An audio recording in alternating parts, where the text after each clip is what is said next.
The midday sun bathed the white stone of the grand castle Elandria.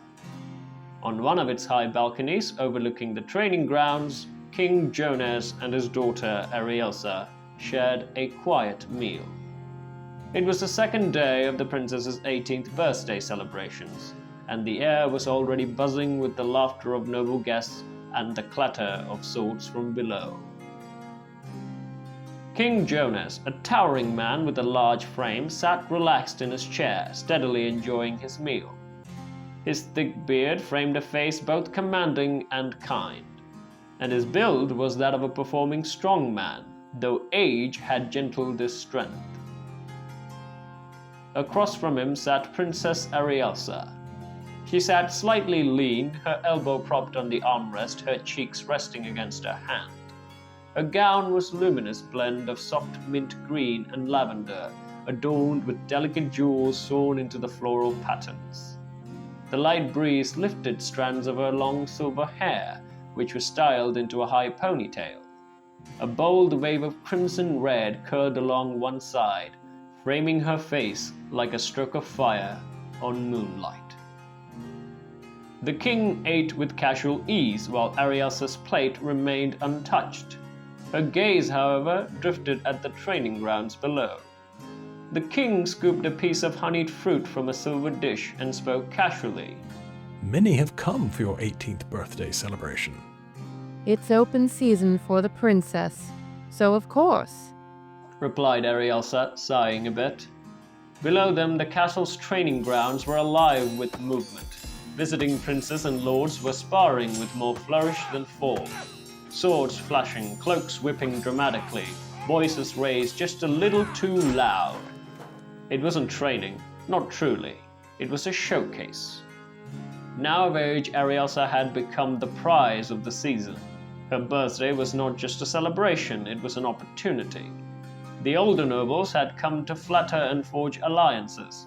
The younger ones, bolder and hungrier, came to win her heart. Whoever she allowed to share her company the most would be seen as the likely future king of Elandria. Rivalries were forming already. Every smile or glance from her could shift alliances and stir jealousies. So, who do you think should be the future king of Elandria? Said the king, dabbing his mouth with a cloth. Shouldn't you be the one to decide that, wise King Jonas? Said Arielsa, arching a brow. I find women to be better judges of character, and besides, as a father to a daughter, I cannot choose purely by politics. That's why I made sure you spent time with the other royal children when you were all young. He leaned back, resting one large hand on his rounded stomach. If you want to understand the man, get to know the boy who is underneath. You knew 3 of them better than the rest. How do you think they've turned out? Arielsa's gaze lingered on the training grounds below. Her thoughts wandered to the princess her father had mentioned. Ulric of Thelvengard, Luke of Kylandor, and Varason of Galaroo. Thelvengard wanted permanent ties with Elandria since grandfather's reign. This is the perfect moment to forge that alliance. If we turn it down, it may be taken as an insult. And if a new war presents itself, Thelvengard could side with our enemies, or worse, start the war themselves. She said thoughtfully. King Jonas nodded and said, swirling his wine. A conflict with Thelvengard is best avoided. But let's not forget, any man you turn away could become our enemy.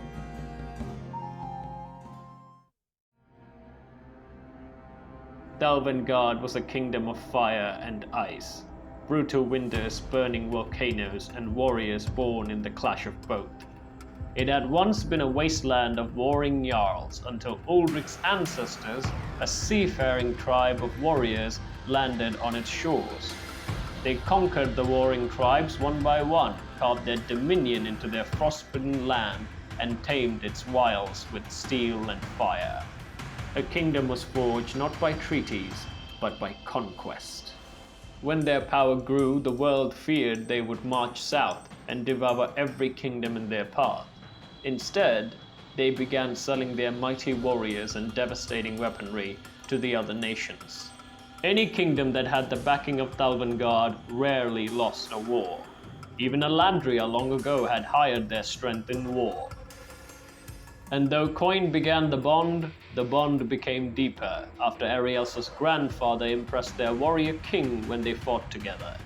To this day, Thalvangard had honored that alliance that was forged long ago, never raising arms against Alandria, even when their enemies offered immense wealth to do so. The princess looked over and found Prince Ulric and his honor guard occupying the large center space of the training grounds.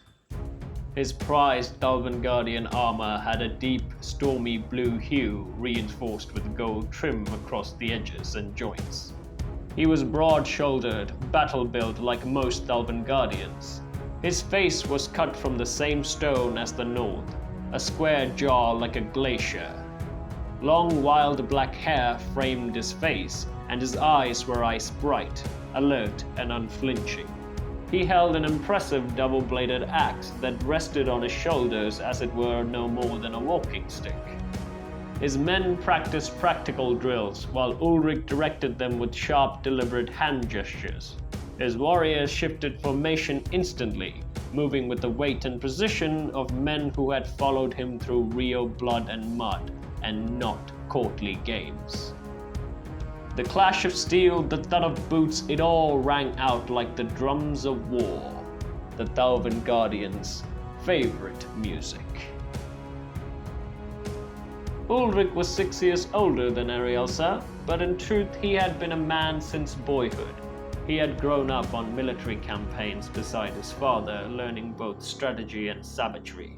He had seen more of the real world than any of the pampered youths who danced and sparred below.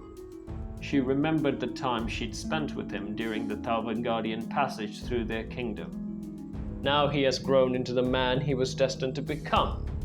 It only confirmed her earlier judgment. He has the presence of a bear and the soul of a red drake. He had the spirit of conquest in his eyes, a desire to make a mark more lasting than that of just a mercenary king.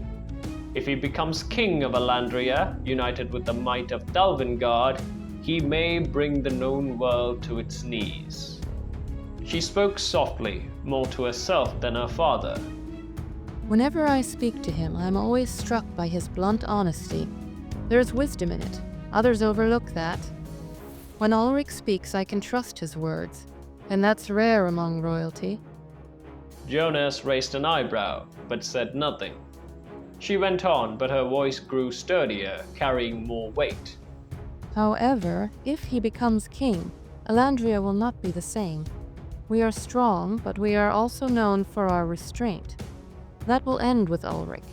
Just like his ancestors who forged a kingdom through dominance, he will use our combined strengths to build something greater. An empire, perhaps. Our enemies will be destroyed, our banner will be planted far and wide, and in the end, history will not remember us as a noble kingdom, but as the nation that enabled the greatest conqueror of our age. King Jonas considered her words, the weight of them settling between them. He let out a sigh, set his cup down, and spoke. I don't dream of empires. Conquest as a way of devouring even its victors.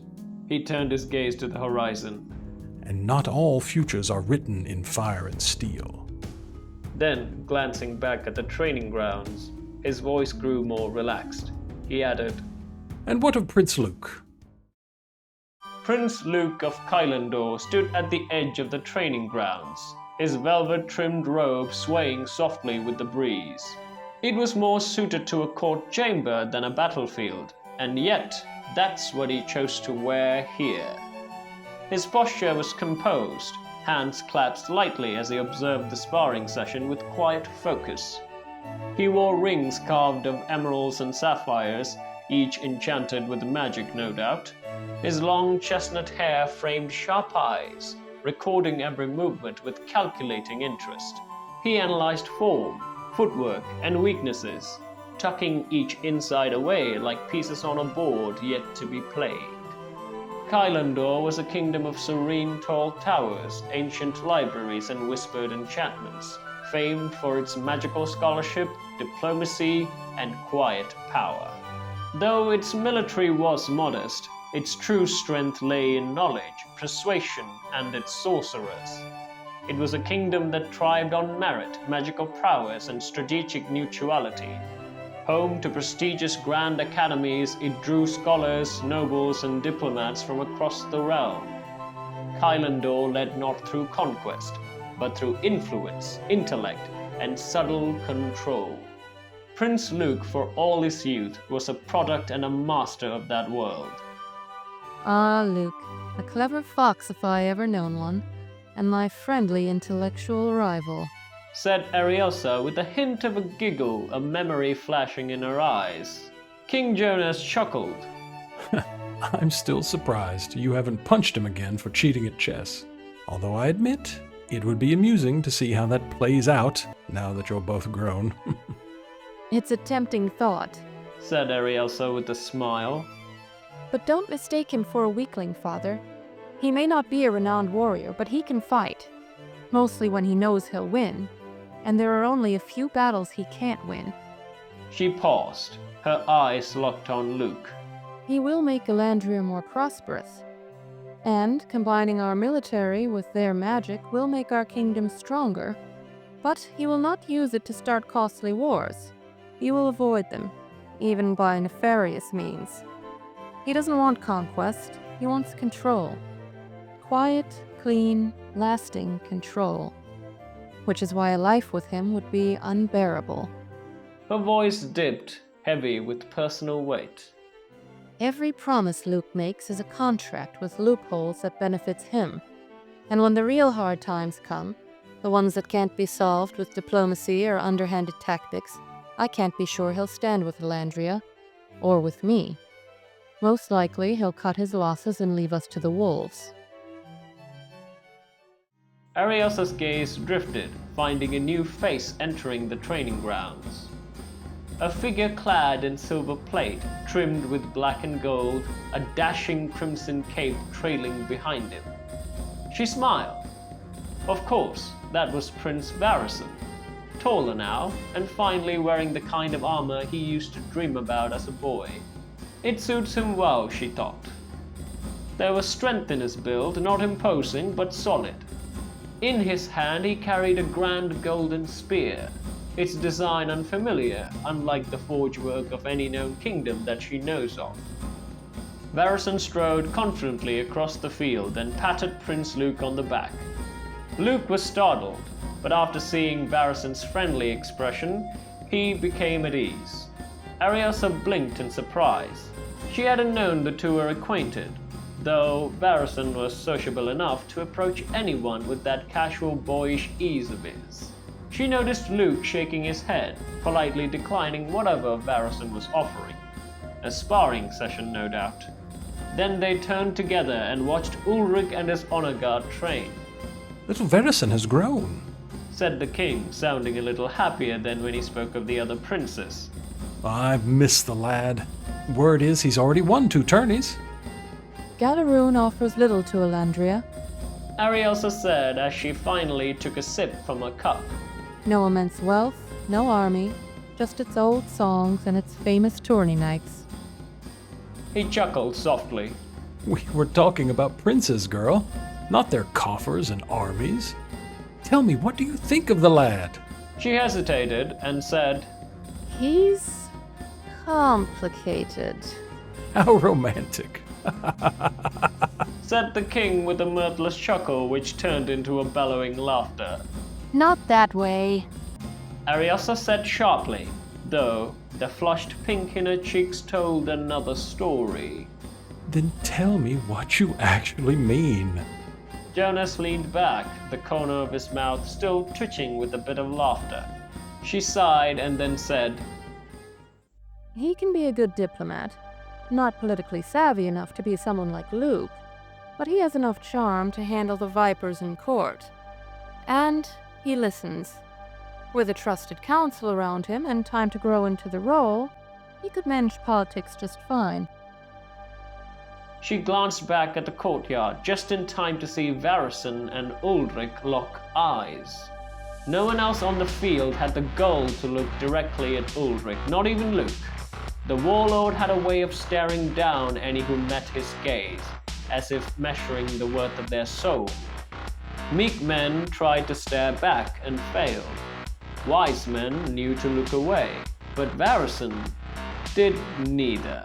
He held Ulric's gaze, calm and unflinching, not with arrogance, but with a kind of open curiosity. Galaroon is not the land of great generals and conquerors, but it is the land of legends and knights of old. Make no mistake, be a threat to the people he cares about, and you'll find that the charmer has the fury of a lion, relentless and absolute. He will cut you down without hesitation. She knew this firsthand. She paused, remembering the time when they were children, and when they were both got trapped inside an enchanted castle ruled over by a monster. Barrison, only 13 years of age, slayed that beast. She knew then that Barrison was a child of destiny, and perhaps even a second coming of one of Galaroon's fabled knights of legend. That all sounds wonderful, not at all complicated. You didn't let me finish. She said, raising an eyebrow. The complicated part is that he doesn't care for any throne. If he had one wish, he'd turn into a bird and fly across the world, rather than sit in a palace. And from what I hear, that's exactly what he's been doing.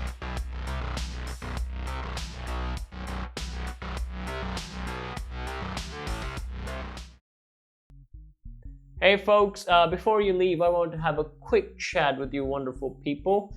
Yes, this has been my passion project for this channel, and I hope you liked it, but don't worry, I will still be doing my regular sketch content, but I really wanted to do my own original Disney fantasy story, and I really felt really passionate about it, and I started doing this one. The other reason is also because my parody sketches are characters that I don't technically own, but these ones are fully mine. So I would really like to know what you guys thought of this whole thing. Like, give me feedback, give me comments. I'm still writing the full story. It's an ongoing process. Your thoughts on the characters, the world, and the story will be taken into consideration when I write the other sections, so please let me know your thoughts. I would also like to mention the art that I used in this video I created using AI. I would very much like to work with an artist, but at this moment, I can't really afford one, so I have to go by with what I have, but in the future, if this is all successful, I would be able to do that. I would also like to take this moment to give a few shout out to my friends who helped me create this, like Danny, for example. You might have seen him in my Scooby-Doo podcast episode. I mean, this man's eye for color and clothing detail is just amazing, because Arielsa started out like this, and I showed it to my friend, and he was like, Danny said, I like the face, but we can do a lot better with the clothes. And he just suggested color detail, jewelry detail, and then presto, you have this. I mean, look at that. That's just gorgeous. She's so wonderful. There's also my other friends, Gemma the Panda, Nisha, who read my earlier drafts and gave me good feedback, which made me press forward with the project. I would also like to thank Amy, who I met in Dave MC's gaming channel, who kind of gave me a crash course lesson about writing ballads or poems. I'm not experienced in writing poetry, but Amy gave me a crash course on rhyming structures and gave me a lot of line ideas as well. I was finally able to come up with this one, which is still a beginner's work, but I was happy with it. My friends liked it, so that's what I went with. I hope I meet you proud, Master Yoda. And finally, I would like to thank my voice actors who voiced my characters brilliantly, the wonderful Diz and the lovely talented Mel. Both of them have YouTube channels, and Diz even has TikTok. I would highly recommend their content. They're amazing, so do go check them out. The links are in the description below. Finally, I'd like to thank you guys for watching it, and I hope you liked it. Subscribe if you haven't already, and hit that notification bell to stay updated. Check out my other content. I got a lot of funny sketches, and please share. That really helps a lot, so please share the video. And I will see you all in the next video. That's all, folks.